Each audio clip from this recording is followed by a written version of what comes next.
अगला प्रश्न है प्रश्नावली 3 के प्रश्न क्रमांक 1, निम्नलिखित बहुपदों के मध्य पद तोड़कर गुणनखंड कीजिएगा। 11वां प्रश्न है वर्गमूल 3 y² प्लस 9y प्लस 6 वर्गमूल 3। इसे हम कैसे तोड़ेंगे?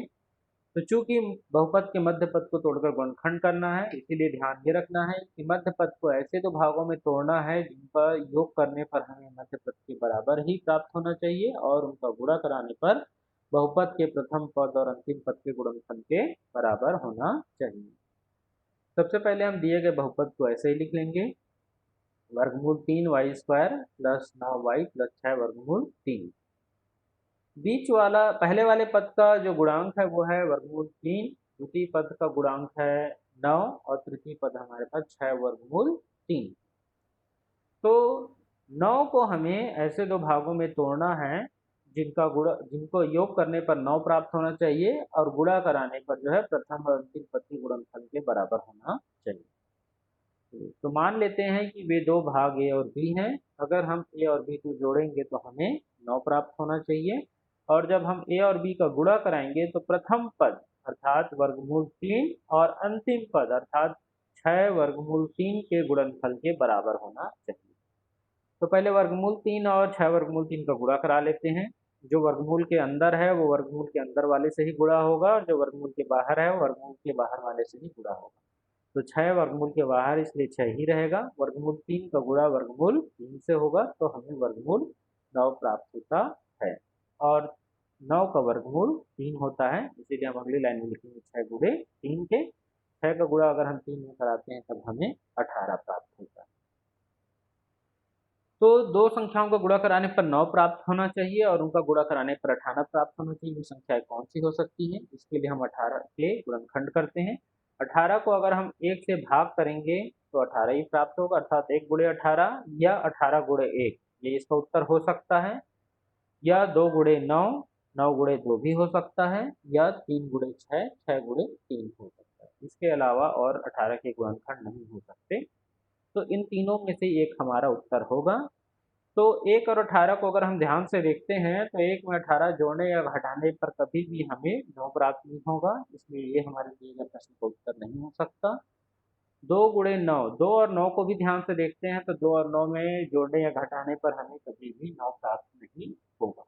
3 और 6 को ध्यान से देखते हैं तो 3 और 6 को जोड़ने पर हमें 9 अवश्य प्राप्त होता है, इसलिए 3 और 6 ही हमारे ये दो भाग कहलाएंगे। तो लिखेंगे अतः ए बराबर 3 या बी और बी बराबर 6 के। आप चाहें तो ए बराबर 6 और बी बराबर 3 भी लिख सकते हैं, कोई अंतर नहीं आएगा। हमारे प्रश्न पर वापिस आते हैं। सबसे पहले बराबर का चिन्ह लगाएंगे। प्रथम पद है हमारे पास वर्गमूल 3y², तो वर्गमूल 3y² ही लिख रहे हैं। बीच वाला पद है +9, तो सबसे पहले हम प्लस का चिन्ह लगाएंगे और 9 के स्थान पर उसके दो भाग 3 और 6, तो 3 धन 6 बराबर 9 होता है, इसीलिए 9 को हमने लिखा है 3 धन 6 के। क्योंकि 9 में y का गुणा है इसलिए 3 धन 6 में भी हम y का गुणा कराएंगे और अंतिम पद +6 वर्गमूल 3 को वैसे ही लिख देंगे। बराबर का चिन्ह लगाएंगे, प्रथम पद को ऐसे ही लिख देंगे वर्गमूल 3y² के। जब हम 3 में y का गुणा कराएंगे तब हमें 3y प्राप्त होगा और जब हम +6 में y का गुणा कराएंगे तब हमें +6y प्राप्त होगा। अंतिम पद हमारे पास +6 वर्गमूल 3, तो उसको ऐसे ही लिख देंगे। दो का जोड़ा बनाएंगे। प्रथम दो पद वर्गमूल 3y² प्लस 3y का जोड़ा बना लेते हैं और अंतिम दो पद 6y प्लस 6 वर्गमूल 3 का जोड़ा बना देते हैं। बराबर का चिन्ह लगाते हैं। इन प्रथम दो पद वर्गमूल 3y² प्लस 3y में उभयनिष्ठ लेते हैं, एक ऐसी संख्या जो इन दोनों से विभाजित चली जाए। तो y² और y में तो y उभयनिष्ठ है, लेकिन वर्गमूल 3 और 3 में जो उभयनिष्ठ होता है वह होता है वर्गमूल 3, क्योंकि वर्गमूल 3 से वर्गमूल 3 को उभयनिष्ठ ले लेंगे, लेकिन 3 से वर्गमूल 3 को उभयनिष्ठ लेने के लिए वर्गमूल 3 का 2 बार गुणा कराना पड़ेगा, अर्थात इन दोनों पदों में से वर्गमूल 3y उभयनिष्ठ संख्या होगी। जब वर्गमूल 3y को हम उभयनिष्ठ लेते हैं तो इस वाले पद में जब हम वर्गमूल 3y का भाग देंगे तब हमारे पास केवल y बचेगा। 20 में प्लस का चिन्ह लगा है तो प्लस का चिन्ह लगाएंगे, और 3y में से y तो कॉमन ले लिया है। 3 में अगर हम वर्गमूल 3 का भाग देंगे तो वर्गमूल 3 ही प्राप्त होगा, अर्थात वर्गमूल 3 और वर्गमूल 3 का गुणा कराने पर हमें 3 प्राप्त होता। अगर हम वर्गमूल 3 का गुणा वर्गमूल 3 से कराते हैं तो 3 तिया 9, अर्थात वर्गमूल 9 प्राप्त होता है, जिसका मान 3 के बराबर ही होता।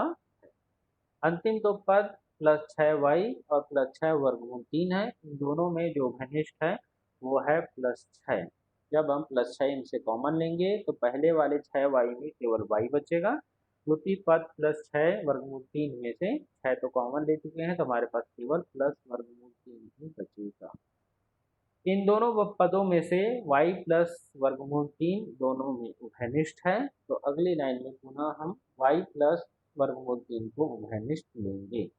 प्रथम वाले पद से जब हम y प्लस वर्गमूल 3 को उभयनिष्ठ लेते हैं तब हमारे पास केवल बचता है वर्गमूल 3y, और द्वितीय पद में से जब हम y प्लस वर्गमूल 3 को उभयनिष्ठ लेंगे तो हमारे पास केवल बचता है प्लस 6। यही y प्लस वर्गमूल 3 गुणे वर्गमूल 3y प्लस 6 हमारे दिए गए प्रश्न का उत्तर